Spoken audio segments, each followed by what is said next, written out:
Good morning. Tim explained to you that University Career Services is located in Culp. We're actually in the ARC, which is right behind the card office, and we're in the back of the ARC. So if any of you are interested in visiting with us, we would love to talk with you about your resume, about getting ready for an interview, and doing a mock interview if you would like to do that. That's something that I find students react very positively to in terms of a lot of feedback that I'm glad I did that. That's going to be really helpful because when you're in your first job interview for a real position, that's a poor time to practice your skills. So please come over and see us, and we will do everything we can to make you more competent and confident in your job search, and I think more successful. There's been a lot of research that shows that students who use the Career Center find a job more quickly and find better opportunities than those who don't. And it's not rocket science. It's simply a matter of practicing, learning and practicing the skills that you need to be successful. And they're learnable skills. So that's neat. Today we're going to talk about networking. And what I have is some information on a formal networking process that I'm going to pass around. Can I ask you to help me out with this? And if you just get this side, I'll try to pick up the large crowd over here. This is a formal networking process that will help you network in your job search. So it's specifically addressed to that.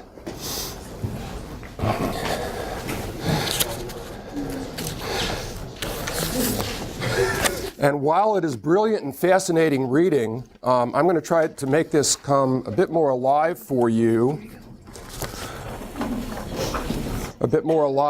By doing some exercises this morning that kind of demonstrate what networking is all about and demonstrate the principles behind it. So we're going to start with this right away. I'd like a volunteer to come and join me in the front of the room. Okay. Isn't it great to sit in front? Yeah. You get to do all these exciting things. What I would like you to do is get 3 other people from the audience to come up. Okay. Okay? Just pick them? Pick them. Okay. You. Are we getting up? Yes, please come up. Please come up. What's your name? Jackie. Jackie. Okay. Hi. Okay, would you all stand right here behind, next to Jackie? Now what I would like each of you to do is to get 3 people each to come up and pick on both sides of the room. Okay?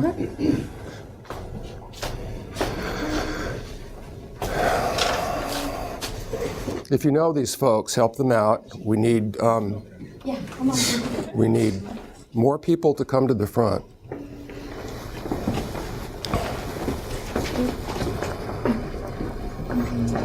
Oh.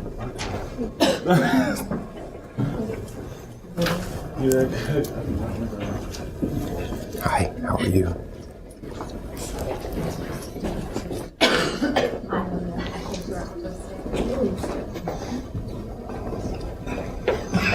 Isn't this better than just sitting at 8:30 in the morning?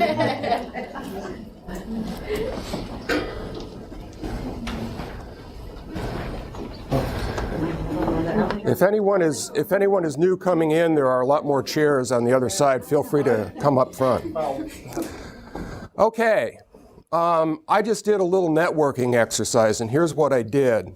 Starting with Jackie, I talked to 4 people. I talked to her, and I talked to the 3 folks that she invited to come to the front of the room.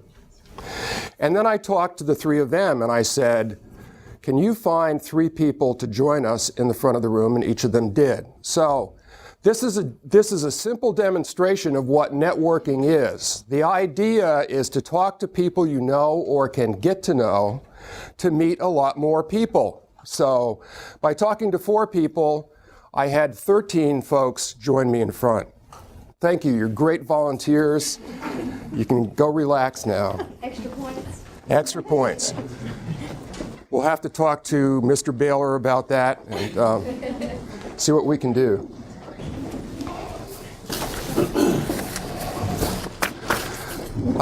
There was a theory that was popular many years ago called the 6 degrees of freedom. The concept was that if you talk to 6 people, you could meet anybody in the world. I'm not sure that's true. I never tested it. I saw the Prince of Saudi Arabia on the news the other evening. I thought he'd be an interesting person to talk to, so maybe we'll try that. The age of the internet, though, has accelerated our ability to contact people in many different places, and if you're a Facebook person, that's a good way to meet people. LinkedIn is a professional network that you all can use. It requires that you write a biography about yourself, which is not a terribly difficult thing to do. Then you can open a page on LinkedIn, and you can meet people in just about any profession in the world. So that's a good way to make contacts online. Here's the secret of making networking work, though. You never ask anybody for a job. Isn't that interesting? Most people, when they think of networking, think of breathlessly running around saying to people, "Do you know of a job for me?" And that, quite frankly, doesn't work. And here's why. It's a socially uncomfortable question to ask, and it's a difficult question to respond to. I had a young man in my office a while ago who didn't believe this. He said, "That's just, that's silly." And so I used this example. I said, okay, if you were looking for a young woman for a serious relationship, would you talk to your friends and say, "Do you know of somebody for me?" Or would you like to meet her yourself? He said, "I see your point." So when you're looking for a job, networking is a way to have good conversations with people to collect information about your professional field, and jobs are a byproduct of that. I will give you an example. I have a nephew who graduated from a small college in Boston. There aren't many small colleges in Boston, but he found one. And he graduated with a degree in videography. Now, this is a kid, if you want to sit, earplugs. This is a kid who started when he was a high school student writing movie reviews for the local newspaper. I mean, he was a film and video fanatic all of his life. And so he majored in videography with the notion that that was going to be his career. He called me and asked me for some help with his resume, which I assisted him with, and gave him some advice on networking and how to go about his job search, and then I didn't hear from him for months. So after about 3 months, I called him and I said, "Nathaniel, how's your job search going?" He said, Uncle David, I have a meeting tomorrow with a guy from an insurance company. I think that's going to work out. And I said, "Hold on a minute. Did you say insurance?" He said, "Yeah, I'm living in Albany, New York with my folks, and there's really nothing happening here for people like me. So I'm just going to take a job for a while and then maybe go back to Boston or New York." And I said, "Don't do it. It's a big mistake to go into a field that you're not at all interested in, because you're not likely to be successful if you don't have some kind of a drive and interest and skill set for that." If you know this young man, he's really a good kid, but not an insurance salesman, I'll guarantee it. So that would have been just another defeat. So I said to him, "When you and your mother go to church on Sunday," which I knew he would because his father was a pastor, "when you go to church on Sunday, I want you to get together with your mom and talk to the folks you know in church and see if any of them know anyone who works for one of the 3 affiliated news channels in Albany." He said, "All right, we'll do that." They met a man who was director of news services for one of the television channels, and he said, "Nathaniel, I'm so glad you asked me that, and it's good to meet you, because we have a vacant position for the summer. We have somebody that's going on leave." He said, "They may come back, in which case you would lose the position, but they may not. So when can you come to work?" Networking. All they had to do was talk to somebody. Now, it doesn't work that quickly for everyone. sometimes you have to meet a lot of people before you make that kind of connection. So you have to start and keep at it. But that's an example of how direct and simple networking can be. It's just having the courage to walk up to someone, introduce yourself, tell them what you're looking for, and ask them if they know of someone that you can talk with to learn more about the field you're interested in. You notice I didn't say ask them about a job, which they never did. They said, do you know of anyone who works for any of the local television channels? You see, the job was the byproduct. Why is that? Why does it work? Because human nature is that most of us like to talk about people that we know. Yeah, I know somebody who works at Eastman. I know somebody who works in environmental health, and I'll arrange for you to talk with them. I have other stories like that where networking resulted in a job within a matter of days or weeks. I also know another story about a woman who networked for 3 years to get the position that she wanted, but she stayed with it, and it finally worked out for her. So hopefully, if you learn this process and work at it, it will happen more quickly than 3 years for you, but I'm not going to guarantee a day or a week. Excuse me, dry air. It's getting warmer though, isn't it? Okay, so if you all will look at the handout, I'm going to have you do another little exercise. First of all, if you look at the first paragraph about networking, you'll note that you can network to find out about jobs. You can network with people to find out about your field, your industry. If you're interested in environmental health, who's hiring now? Are there going to be jobs when the government freeze is over? What is happening in that area? Who might you look at? Is it better to look in industry at this point? Are there nonprofits who are hiring? So just networking to collect information is very informative, and it will help you find your way in a search. And of course, getting to know people in your industry is always important. Tim mentioned that during the introduction.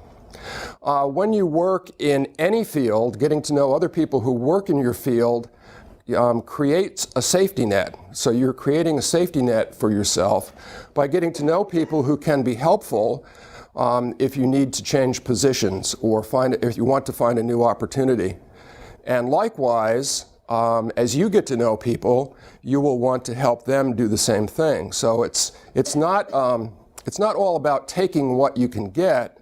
It's about being part of a larger professional community where you can share with other people.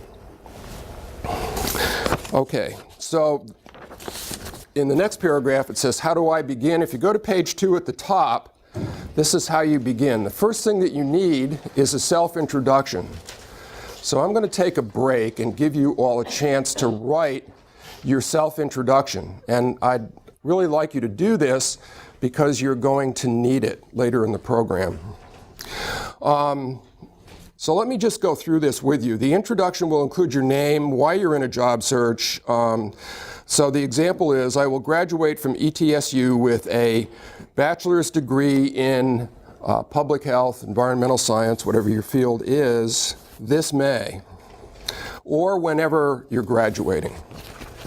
You may, if you're earlier in the program, then you can still do this. Get out and meet people, have conversations. It's never too early to get started. But you may want to talk about some activities you're involved in now and the fact that you'll be graduating in 3 years or whatever the time frame is. Okay, a few key experiences or skills that you have to offer. So one question I ask people quite often is, what do you feel are your 3 greatest strengths as an individual when you're looking for a professional position? Ask yourself that question and see if you can blend them into your self-introduction. Also, any kinds of activities that you're involved in on campus as students, any volunteer activities that you've done in the community are impressive to people. So if you've done any research in class or classroom presentations, if you're a member of the student organization in public health, if you have done work for Habitat for Humanity or any other charitable organization, or if you belong to a group that's raised funds for a charity, anything is worth mentioning, because what it shows is that you've been involved with other people, you've been involved with the community, and you've done some outreach that shows some concern for people other than yourself. And then the conclusion is, do you know of anyone in that line of work, after you explain what you're looking for, that I could talk with to learn more about opportunities? So you want to define who you are, what your strengths are, what you're involved in, and then you have to be able to express what it is you're looking for and ask, do you know of anyone that's involved in that area that I can talk with? Make sense? Okay. If you don't know yet what it is you're going to be looking for, just come up with something that seems to you to be a possibility at this point. Okay? So I'll give you all a few minutes to work on that.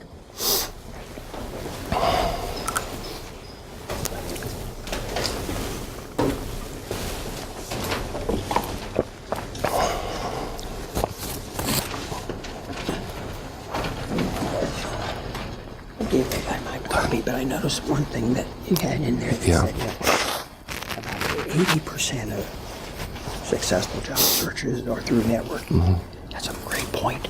I'll get to it. But it's really true, isn't it? It is. Yeah. It is. I did my internship with a guy, Eddie George. Mm-hmm. Eddie George in Houston. Mm-hmm. He started Wilmot here 20 years later. We kept up and I got 2 or 3 different positions because of our relationship over my career. And that's how this works. Okay. Yeah. Would you like to share that? Sure. Okay.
I think most people have stopped writing, but we'll give you all another minute to catch up.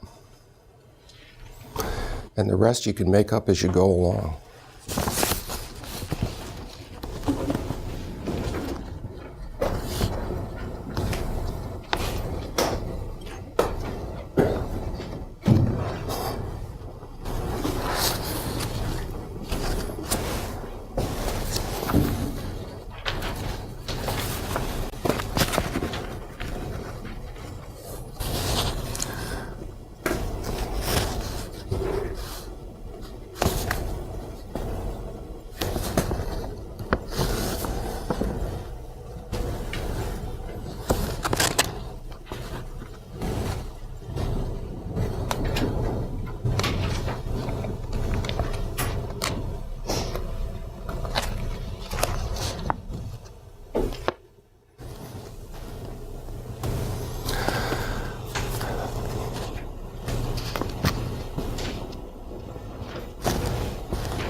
Okay.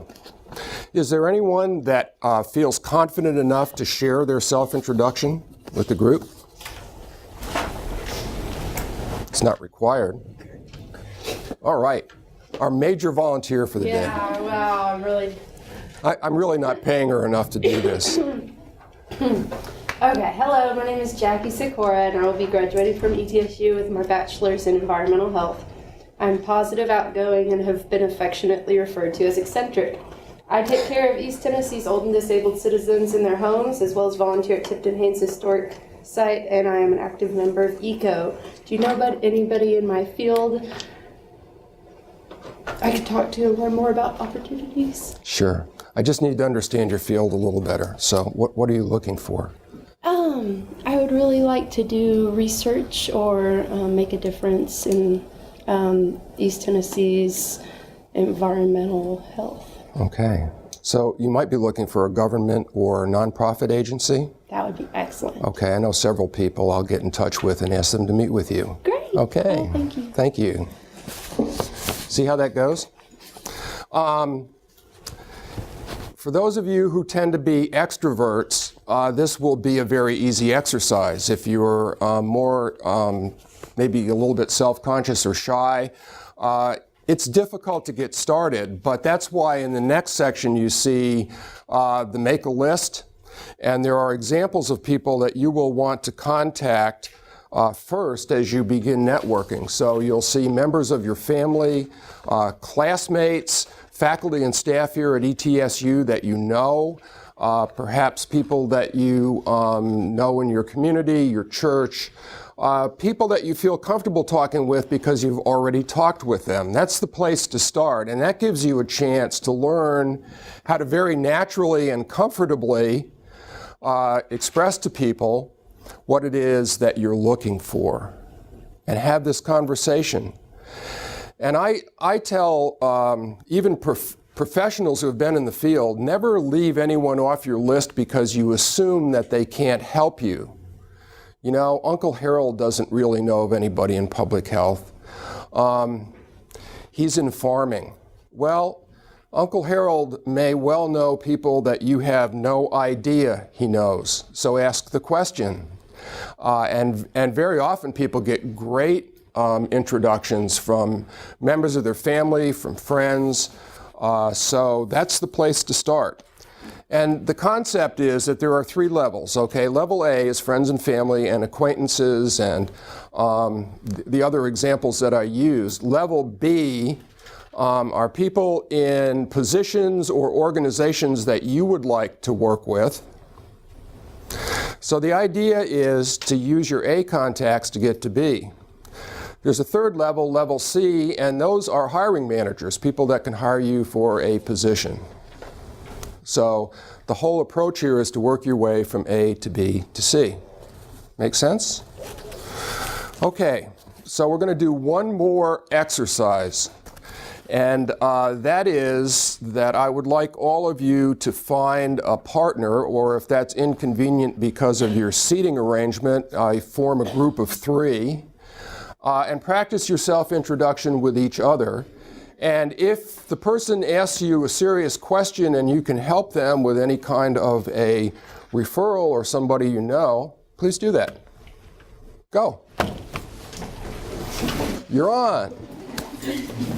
See, nobody's going to escape.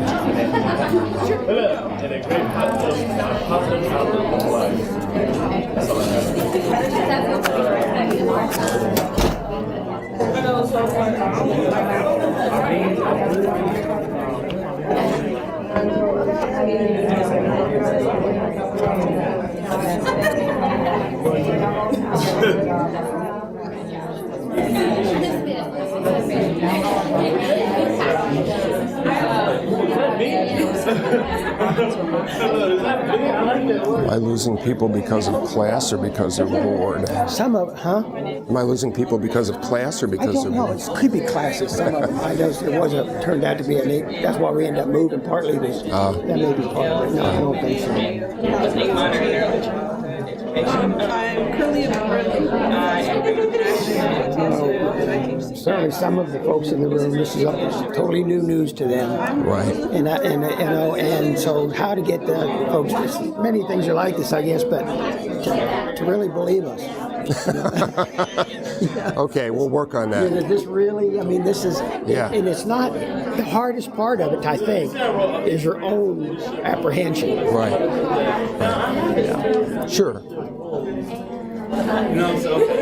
They're doing well, though. Almost everybody that bungee jumps lives. Good But point. most of them are scared to death to make that first jump. You know? It's true. And then once they do, they get hooked. And then you can't stop them sometimes from jumping.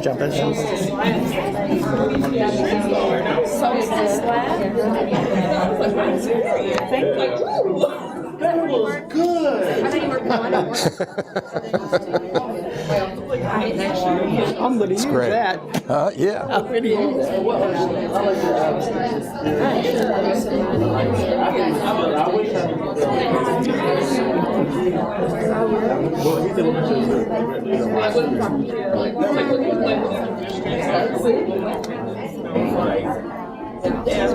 Yeah, it's times like this that it does get me, disappointed in a way, or it's a shame that we don't have just this place packed, because it's just I can do I'd this. say skip a class, man. I can do This this. is much more. I can do this again if the student organization's interested in doing an evening program or something. This is remember we talked. I'll be happy to way come back. long ago, I guess. I don't know how long it seems like long ago. It was you and I think Wayne. and Randy. That was last year, Remember yeah. we sat around Right. the table and figured Yeah. we got to develop something, and Right. and this is a little bit of a stab at that, I guess. But, Sure. But we really need to open it up, and hopefully the word will spread through some of these. In fact, I Right. might, if I think I'll mention it to them. Okay. Okay. We're always That's happy. networking. We're always they happy can to- network by telling other people that what they That's right. That's right.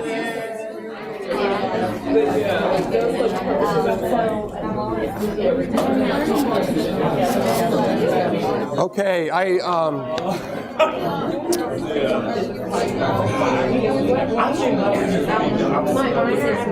if I can have your attention again for a few minutes.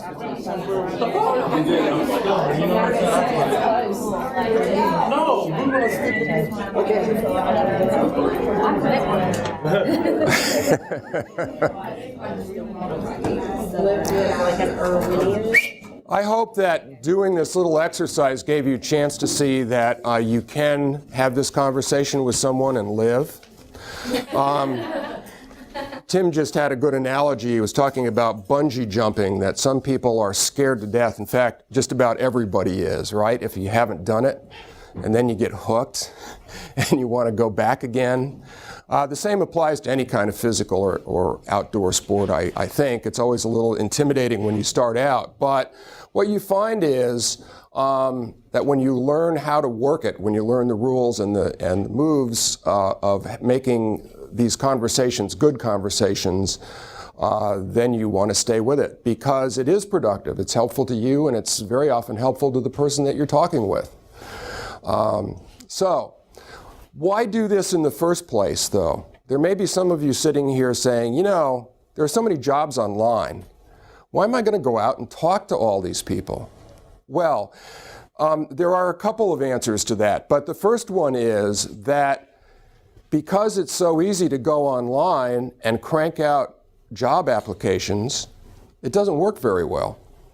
It doesn't work anywhere near as well as it did when it first started. Now, very often you'll have a conversation with somebody, you'll get to know them, and they'll say, our organization requires that everybody apply online. So if you're looking for a government position, you'll probably hear that. If you're looking for a position with a large corporation, you'll probably hear that.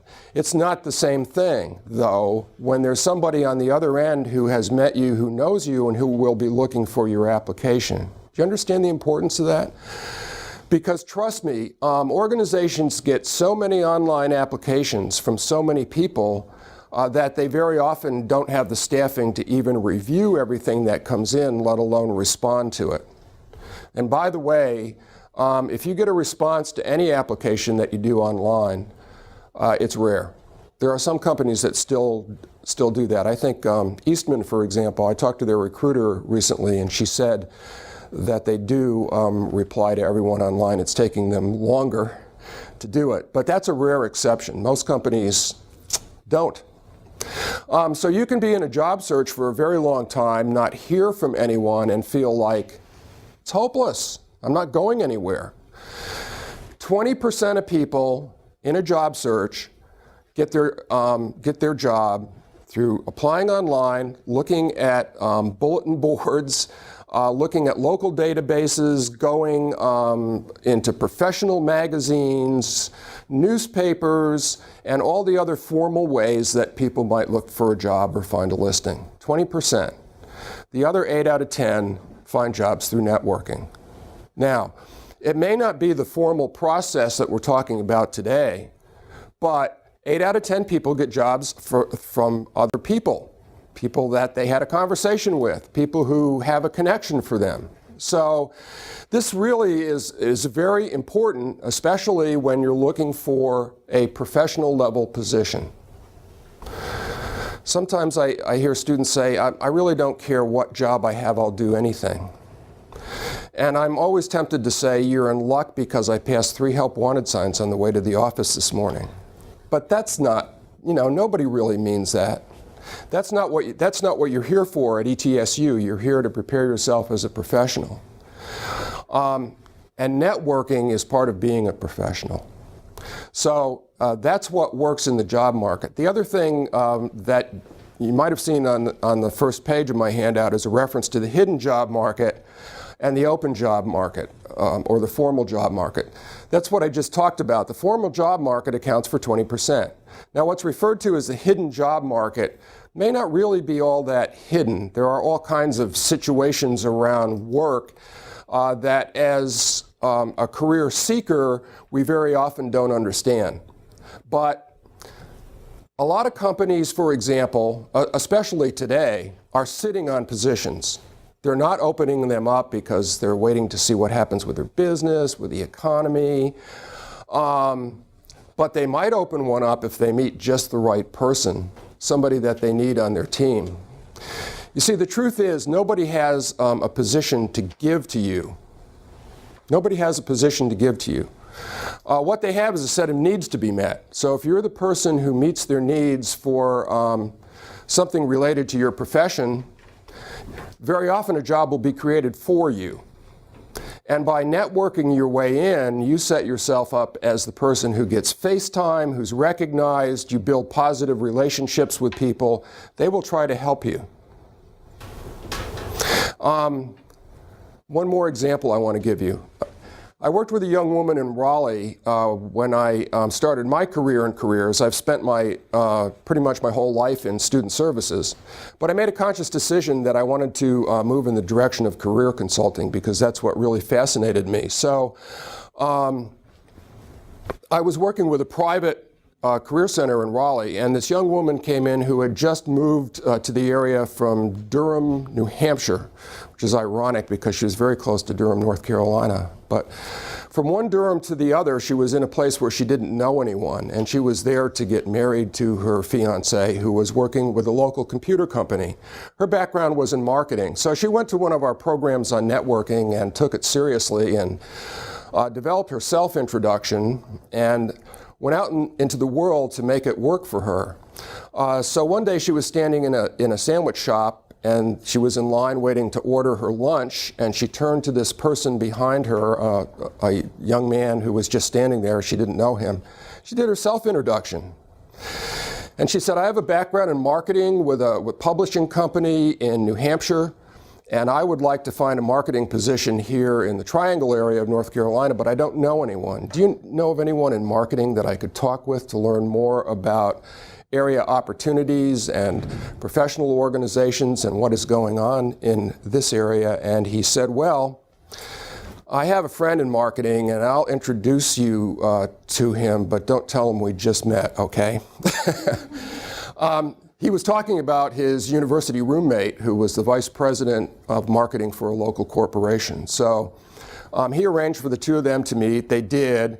He gave her some advice on her resume and some advice on how to go about her job search in the area. He didn't offer her a position because he didn't have one. But 3 weeks later, she was hired by a friend of his who he mentioned her to. 3 weeks later. Talk to a perfect stranger. Isn't that amazing? I mean, I just love these stories because it's real. And that's the power of learning how to talk effectively to people. I won't go through it, but on the third page, there's a letter written by a job seeker to a person that he wants to have an information interview with. And if you look at that letter, it's a perfect outline of what networking is all about. You'll notice that he's using his referral as a way in to talk to the person. Not that you ought to talk to me because I'm here, but we have a mutual friend. And he recommended that I get in touch with you. And what I would like to talk to you about are opportunities. I believe the example is in public relations. But I would like to talk to you about opportunities in our field. And I know that the best way to learn about an industry as a new employee is to talk to somebody who's been highly successful. Okay, I'll give you 20 minutes. There's a note at the bottom that says if you write this kind of letter to someone, be prepared when you call them to request an appointment to do an information interview right on the phone. And when I say information interview, this is a new term I'm throwing out here. But when you meet somebody through networking, you're the person doing the interview. So an information interview is you're going to go into someone's office and you're going to ask them questions about their career field, about how they got there. You always start off with asking someone questions about themselves. How did you start with this organization? How did you get your position with the Nature Conservancy, whatever it is? How long have you been here? Is it a good organization to work with? Do you enjoy it? If you get people talking about themselves, then you're starting to draw them in. And then later expand into questions like, what advice do you have for me as a person who wants to work in conservation? You see, and then you start getting more information about the entire industry and start uncovering opportunities. So at the end of my handout is a list of questions that you would ask in an information interview. And that's really the most daunting, okay? You're going to go in and you're going to ask some questions of the person that you're meeting with that will help you develop professionally. But they're fairly straightforward. Again, it's not terribly difficult. And you need to modify those questions that are in the handout so that they fit you as an individual and your circumstances and the particular position that you're looking for. So that's a quick overview of networking. Tim, did you have anything that you'd like to add in terms of your professional experience or what you think is important about this? I was just telling David while y'all were working on your assignment there a minute ago about my experience, and I'll just tell you very quickly, but this really is terribly important, this business about networking. Years and years ago, my background is in hospital administration. I was a hospital administrator, but years ago I did an internship at a hospital in Texas. And my preceptor turned out to be, all these many years later, 15, 20 years later, the individual who started the Wellmont Health System here in Tennessee. All throughout our career, my career, the two of us kept up this relationship. And 2 or 3 times along the way, I was looking for a new position. His name is Eddie George. Eddie helped each time with people he knew. He was known well in the industry. He was known well, certainly locally, and respected. So his credibility transferred to me because he spoke on my behalf. And that's how that works. So I made a whole career. I ended up coming to Wellmont Health System at the end of my career, just as I started with him at the beginning. So this is one example of how this can work. Mm-hmm. And it happens every day for people. So another common response I hear when I talk about networking is, okay, so it's not what you know, it's who you know. Not at all. Who you know can be very helpful. And I hear a lot of people say, I want to do this on my own. I know I can get help from a relative, but I'm not going to ask them. My advice is ask them. Nobody in this world makes it purely on their own. We are a community of people. When you go to work, you will find out that you're part of an organizational culture and part of a group that most likely is engaged in a lot of teamwork, because that's the way organizations work today. So this skill set of interacting with other people, working with other people, and being comfortable with that is absolutely critical, even as a survival skill on your first job, and also learning the emotional intelligence that will prepare you for advancement as you go through your career. So this has been kind of a quick overview of a topic that is a bit complex. And I hope that it's been helpful to all of you in terms of at least getting some feeling for networking and some insight about it and why it's important.